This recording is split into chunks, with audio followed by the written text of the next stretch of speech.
존경하는 국민 여러분, 그리고 의장님, 선배 동료 의원 여러분, 경기도 성남 수정구 출신 김태년 의원입니다.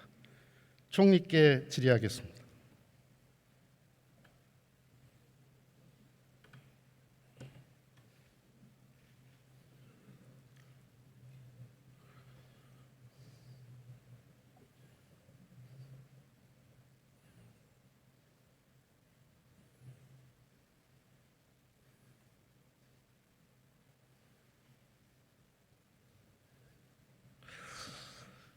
오랜만입니다.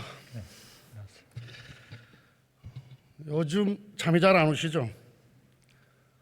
우리 경제를 생각하면 고민을 많이 하고 고물가의 있습니다. 고금리에 가계부채의 고환율에 또 무역수지 적자까지 어느 내관에서 지금 터질지 모르는 아주 복합적인 위기 상황입니다. 어떻게 평가하십니까? 어떻게 보고 계십니까? 네, 우리 국민들이 매일 겪고 있는 아주 어려운 그런 상황입니다.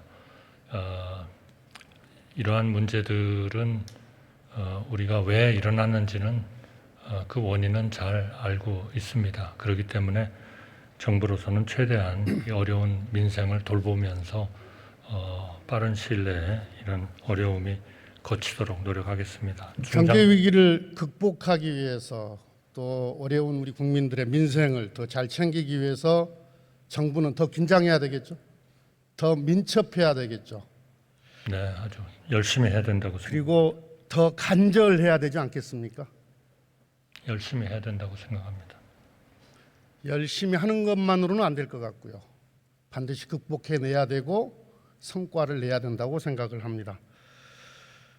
경제 안보 위기가 지금 아주 엄습을 하고 있는데 우리 정부의 자세, 태도,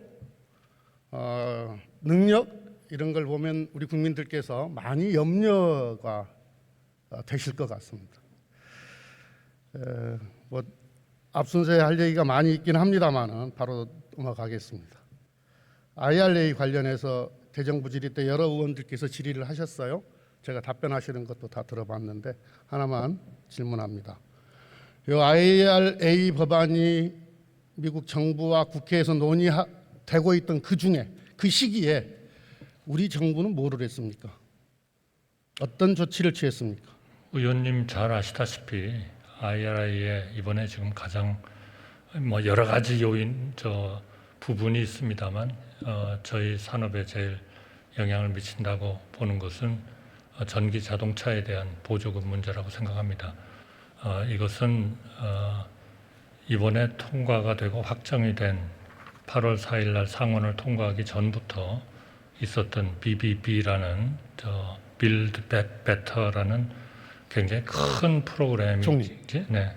여러 의원들께서 질문을 했고 또 제가 답변하는 내용을 다 들었습니다. 지금 제가 질의하는 것은 이 법안이 논의되는 과정에 우리 정부는 이 논의 과정을 다 알고 있었느냐, 또 알고 있었다면 어떤 조치를 취했느냐, 우리 정부는 이와 관련해서 이 대책을 세우기 위해서 또는 철회시키기 위해서 어떤 회의를 했느냐, 아주 구체적으로 답변을 해달라고 하는 겁니다. 네, 바로 그 부분에 대해서는 BBB 법안 상태로 있을 때부터도 우리 정부가, 물론 전 정부입니다만은 전 정부가 워싱턴에 있는 관련되는 대사들과 같이 해가지고 그 의회나 관련되는 기관에 이렇게 결정이 돼서는 안 된다 하는 것을 의견을 계속 냈고요.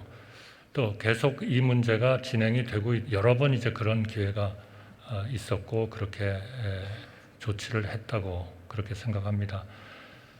이것이 결정적으로 지금 그동안에 움직이지 않고 있다가 갑자기 움직이기 시작한 것이 그 결과로 나타나는 게 8월 4일 그 상원 통과됐고 8월 12일 날 아마 하원을 통과된 것으로 그렇게 합니다. 예, 그러니까 그때 BBB 법안이 논의될 때는 지난 정부 시절인데 주미 각국 25개 대사가 연합으로 항의 사안도 보내고 했었잖아요.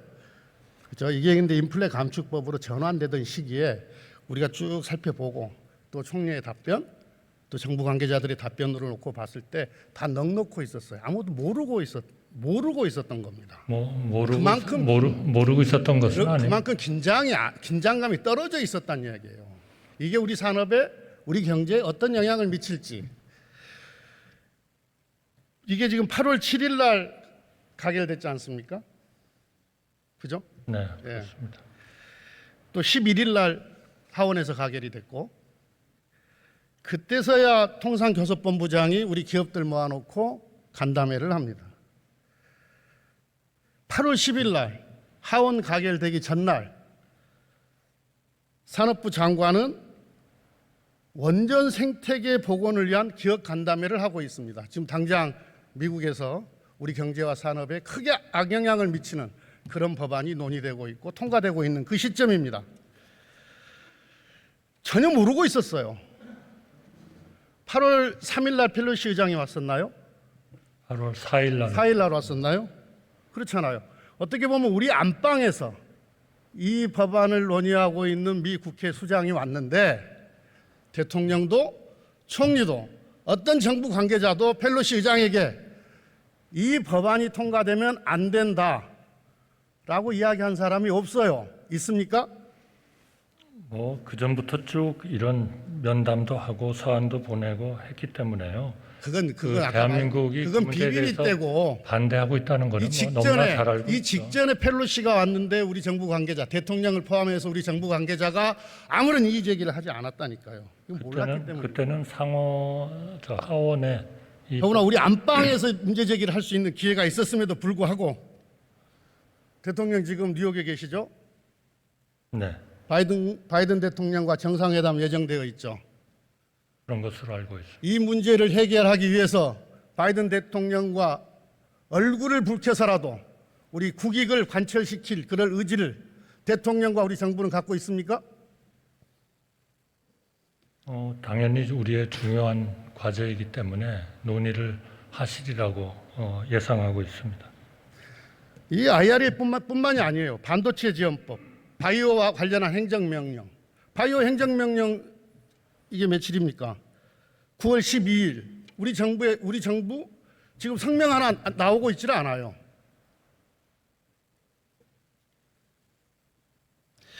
어저께 동료 의원인 이재정 의원이 이 IRA 통과되고 나서 한 보름쯤 후에 미 국무부의 부장관을 만났더니 그리고 이 문제와 관련해서 문제 제기를 했더니 부장관이 모르고 있더라 이렇게 질문을 했어요. 그랬더니 총리께서 정색을 하고 그건 미 국무부의 소관사항이 아닙니다. 그건 USTR 소관사항이어서 국무부 장관이 모를 수 있을 겁니다. 이렇게 정색을 하고 답변하시는 것을 제가 보고 경악을 금치 못했습니다. 전방위적으로 해야죠. 전방위적으로. 산업부는 산업부대로, 통상교섭본부는 통상교섭본부대로, 외교부는 외교부대로 각각 미국의 파트너가 있잖아요. 우리 안보실은 또 미 백악관을 상대로 해서 전방위적으로 이 문제를 해결하기 위해서 노력을 했었어야 되는데 지금 그렇게 하지 않고 있다는 거 아닙니까? 그만큼 긴장감이 떨어져 있다는 거 아니에요. 그만큼 절박하지 않다는 얘기 아닙니까? 어떻습니까? 8월 9일에는요. 시간을 좀 주시죠. 8월 9일에 그 대사관에 있는 산업부 담당관이 상무부 부차관보를 만나서 얘기를 했고요. 주미 경제공사는 지금 말씀하신 국무부의 차관은 아닙니다만 경제 담당을 하고 있는 국무부 부차관보하고 만나서 얘기를 했습니다. 8월 10일 날은 통상교섭본부장이 USTR 대표에게 무역에 대한 주무부서죠. USTR 대표에게 서한을 보냈고 8월 11일은 주미공사 참사관이 USTR 대표부를 만났고 또 담당 참사관급의 국장급의 직원이 주한 그 미대사관 외교부 국장이 여기에 주한 미대사관 차석 대행을 만나서 계속 문제를 제기를 했습니다. 물론 그 NSC 쪽하고도 관련되는 접촉을 계속 해왔고요. 8월 19일에는 외교부 장관하고 국무부 장관이 통화를 했습니다. 그리고 주미 대사가 USTR 부대표하고 만나서 문제 제기를 했습니다. 계속 이 문제를 대단히 중요한 문제로 인식하고 정부로서는 최선의 노력을 하고 있었다 이렇게 말씀드립니다. 도대체 어떤 강도로 이야기를 했길래 한미 관계 정치적으로 또는 외교적으로 상당한 균열이 갈 수도 있는 이 사안에 대해서 미 국무부 부장관이 보름이 지나도록 모르고 있었다는 얘기입니까? 이 문제와 관련해서는요, 제가 보기에는 이 문제와 관련해서는 우리 대통령이나 총리나 우리 정부나 입이 10개라도 할 말이 없는 겁니다. 국민들께 매우 송구하다고 이야기를 해야 되는 겁니다. 송구스럽더라고 이야기를 해야 되는 겁니다. 그렇게 생각 안 하세요? 네, 이런 문제가 일어나고 있다는 것 자체가 대단히 유감스럽고 송구스럽습니다. 내가 말이죠, 우리 정부의 미국 의회에 계류 중인 법안 중에 대한민국 전략 산업에 영향을 주는 주요 법안을 정리해달라고 요청을 했어요.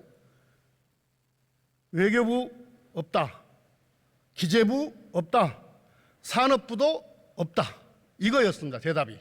아무 부처에서도 정리를 안 하고 있어요. 우리 경제에 이 어마어마한 영향을 주는 이 전략 산업과 관련해서 우리 경제, 우리 산업에, 우리 기업에 영향을 줄 수 있는 미국의 법안들이 뭐가 있는지 정리를 해달라. 아무데도 정리를 해놓고 있는 데가 없어요. 그러더니 산업부에서 사무관 하나가 며칠에 걸쳐서 딱 정리해서 준 게 요 표 하나입니다. 우리 산업에 어떤 영향을 미치는지에 대한 내용도 없어요. 그만큼 우리 정부가 지금 체계적으로 전략적으로 움직이질 못하고 있다. 지금 이걸 반증하고 있다고 생각하는데 총리 생각은 어떠십니까? 항상 신경을 쓰고 있어야 된다고 생각하고요. 그걸 위해서 또 현지 대사관에 관련되는 사람들이 필요한 경우에는 우리가 컨설턴트를 고용을 해서라도 이런 움직임을 파악하려고 노력하고 있습니다. 총리는 국익에 관해서는 실리를 우선시하고 이념에 치우치지 않는 경제관료 출신이다. 그렇게 알고 있는데 맞습니까? 동의하십니까? 그렇게 행동을 하려고 노력하고 있습니다. 그런데 요즘 우리 정부 움직임을 보면 이런 실용성이 아니라 이념에 의해서 움직이고 있는 것 같다. 국가 이익이 아니고 이익을 위해서 움직이고 있는 것 같다. 외교를 하고 있는 것 같다. 이런 판단이 듭니다. 지난 7월에 앨런 미 재무부 장관이 방한을 했어요. 대통령이 만났습니다. 양국 관계가 경제, 금융, 안보 동맹으로 이어지길 기대한다. 한국, 미국이 군사 동맹이니까 경제도 동맹으로까지 갔으면 좋겠다. 이런 이야기를 하고 있는 거죠. 지난 주말 대통령께서 뉴욕타임즈 인터뷰에서 미중 관계에 있어서는 더 선명한 포지션을 택하겠다.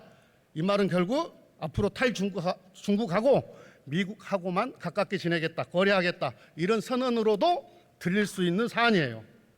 이게 가능합니까? 이렇게 하는 게 맞습니까? 저는 그냥 다시 물을게요.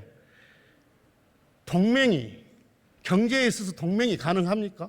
경제는 동맹이 아니고 협력 관계죠. 이익이죠.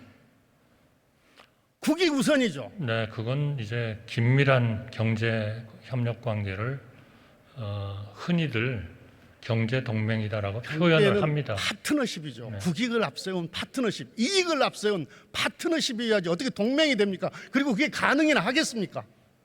저희도 의원님께서 의원으로 계시면서 통과시켜 주신 한미 FTA 같은 거를 추진을 할 때 저희가 이거는 경제 동맹이다 이렇게 좀 표현을 합니다. 그거는 긴밀하다는 것을 강조하기 위한 하나의 방법이고 법적으로 이것이 동맹이다 그런 얘기는 아니라고 생각합니다. 탈중국, 공급망 디커플링 이게 가능합니까?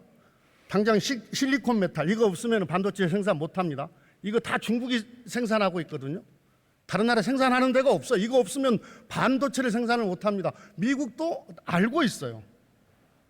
그래서 이건 외교력으로 이러한 사실들에 대해서 잘 알리고 극복해야 되고 또 극복할 수 있는 그런 문제들인데 그냥 미중 갈등 사이에서 선택의 문제로 협소화시켜버리면 이걸 보면서 우리 국민들은 실용보다는 이념의 관점에서 접근하고 있구나 이렇게 보는 겁니다. 그래서 걱정하고 있는 겁니다. 어떻게 생각하세요? 네, 그런 점에 대해서는 항상 저희가 우려를 하고 또 그런 일이 일어나지 않도록 긴밀하게 소통을 하고 있습니다. 그것은 미국하고만 소통을 하는 것이 아니고 중국하고도 소통을 하고 있다는 말씀드리겠습니다. 국익 우선의 외교 늘 유념해 주시기 바랍니다. 예, 그렇게 하겠습니다. 아리백 잘 알고 계시죠? 네. 간단히 설명해 주시겠어요?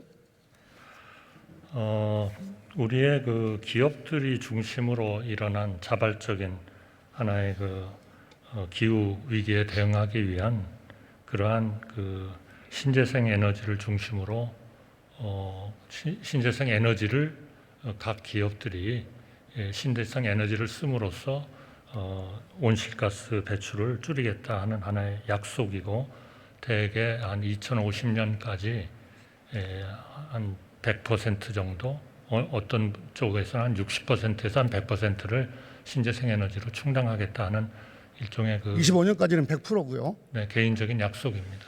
글로벌 유수 기업들이 다 지금 가입 선언을 하고 있죠. 네, 많은 기업들이 하고 320개가 있고. 넘습니다. 네. 우리나라도 네. 24개 기업이 지금 가입을 했죠. 네, 그렇습니다. 선언을 했죠. 네. 급기야 삼성전자가 어제 참여 선언을 했지 않습니까? 이 삼성전자의 참여 선언으로 인해서 아주 이 아리백 이 가입 기업이 엄청난 속도로 빨라질 것 같은데 그렇게 보지 않으십니까? 이 부분은 민간 기업들이 전체적인 세계의 트렌드에 맞춰서 하겠다고 하는 약속하는 거기 때문에 앞으로 계속 늘어나리라고 봅니다. 그렇죠. 왜냐하면은 아리백을 하지 않으면 납품을 하지 못하니까 그렇죠. 그러면은 이 아리백을 실현하기 위해서 필요한 에너지가 뭡니까? 신재생 에너지. 재생에너지죠. 네. 우리 재생에너지 이거 감당할 수 있습니까? 이 늘어나는 기업 추세에 놓고 봤을 때 지금 2030년까지만 저희가 이렇게 계획으로 보면은 저희 국내적으로 지금 저희가 올해 연말까지 NDC를 다시 조정을 해서 내게 돼 있는데요.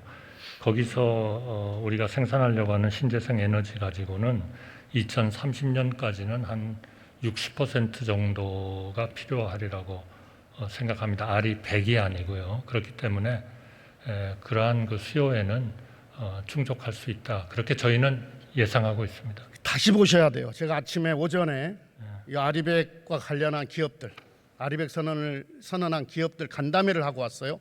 삼성전자만 하더라도 2030년까지 이 아리백을 실현하기 위해서는 지금 소요되고 있는 전기의 2배가 필요하다라고 하는 겁니다.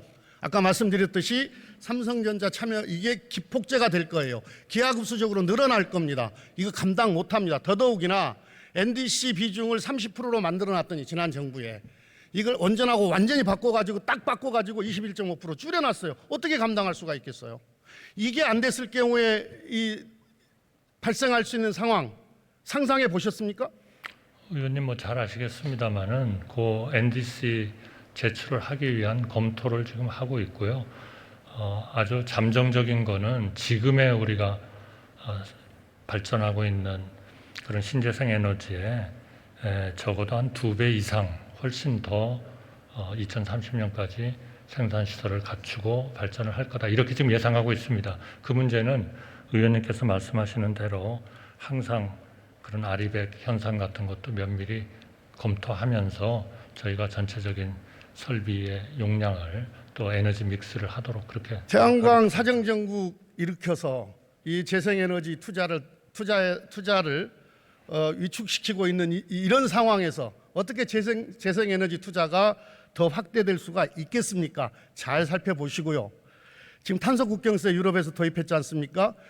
지금 미국도 주 단위로 도입하고 있잖아요. 미국이 준비만 되면은 저는 연방 정부에서 전면적으로 도입할 거라고 생각을 합니다. 그렇게 되면은 우리 기업들이 재생 에너지를 찾아서 다니는 유목민이 될지도 몰라요. 제조업 유목민이 나타날지도 모릅니다. 다 우리나라를 떠날지도 몰라요. 당연히 우리나라에 투자 안 할지도 모릅니다. 해외 투자 못 받을지도 모릅니다. 어떻게 생각하세요? 네, 의원님께서 지적하신 사항이 다 저는 맞는 말씀이라고 생각을 하고요.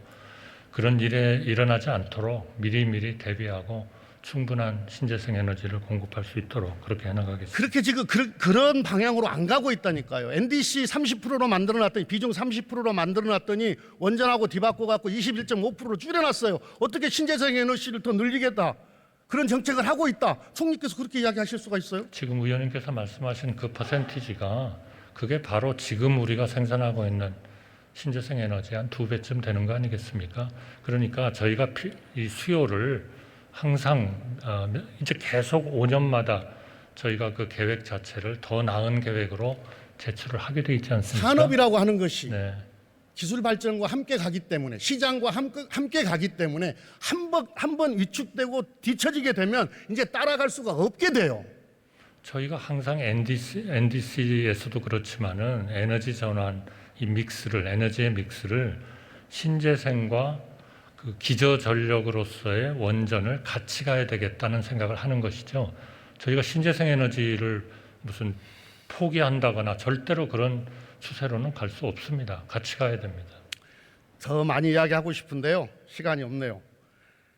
총리께서는 김대중 대통령 정부를 시작으로 해서 지금에 이르기까지 정파를 떠나서 중용되셨습니다. 능력 있는 관료로 인정을 받으셨어요. 김대중 대통령은 IMF 국난 속에서도 사이버 코리아 21을 추진해서 IT 국가로서의 초석을 다녔습니다. 문재인 정부는 코로나 위기에서도 한국판 뉴딜 전략으로 선도 국가의 기틀을 마련했습니다. 혹시 바이드노믹스 읽어보셨습니까? 바이든 대통령 공약집입니다. 그거를 대충 읽어봤습니다. 이게 우리 정부가 지난 정부가 만들었던 K 뉴딜과 매우 흡사합니다. 우리가 더 빨랐거든요. 그래서 세계로부터 극찬을 받았던 거 아닙니까? 정부는 연속된다고 말씀하셨습니다. 오히려 이 K 뉴딜을 이름이야 바꿔도 좋습니다만 더 강화하고 더 풍부화하고 더 빠르게 하겠다. 이 새 정부가 이렇게 선언을 하면 우리 국민들이 얼마나 안심하고 좋아하겠습니까? 대통령 지지율이 더 올라가지 않겠습니까? 의원님께서 걱정하시는 바로 그 내용은요. 국정과제로서 이미 다 들어있습니다. 그렇기 때문에 우리가 디지털 뉴딜 저는 딱 같지는 않을지 모르겠지만 기본적으로 이런 새로운 그 디지털 쪽에 있어서의 대전환에 우리가 대비해야 된다는 것은 분명히 생각을 가지고 있고요. 그걸 위해서 인재 양성도 그런 첨단 산업 중심으로 디지털 쪽으로 또 반도체 관련 이런 산업으로 늘리는 계획을 가지고 있고요. 그거는 전혀 그 방향에 대해서 저희가 차이가 있다고는 생각하지 않습니다. 제가 그냥 하는 얘기가 아니에요. 이 K 뉴딜과 관련해서 사업 축소하고 사업 없애고 축소하고 예산 삭감하고 지금 그게 지금 현실이에요. 제가 의원님 걱정하시는 걸 제가 봤는데요. 그 소위 그 디지털 그 사이버 쪽에 그 소위 댐이라는 공사와 지금 의원님께서 말씀하신 레이크라는 공사인데요. 그거는 의원님께서 걱정하시는 그 프로젝트가 상당 부분 AI 그 훈련용은 교육용은 상당히 이미 이루어졌어요. 그래서 그걸 좀 줄였고 댐을 하게 되면 지금 말씀하신 그 분야 것이 다 나름대로 로 데이터를 형성하고 더 그런 데이터 산업이 진행되도록 디지털 쪽에서 더 발전될 수 있도록 합니다. 어떻게 그 디지털 전환을 하지 않고 우리나라가 경쟁력을 유지하겠습니까? 의원님 좋은 말씀 지적해 주셔서 감사합니다. 네.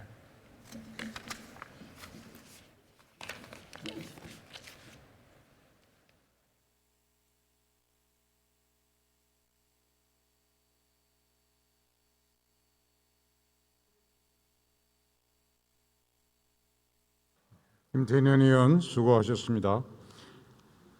다음은 대구 달서갑 출신의 국민의힘 홍석준 의원 나오셔서 질문해 주시기 바랍니다.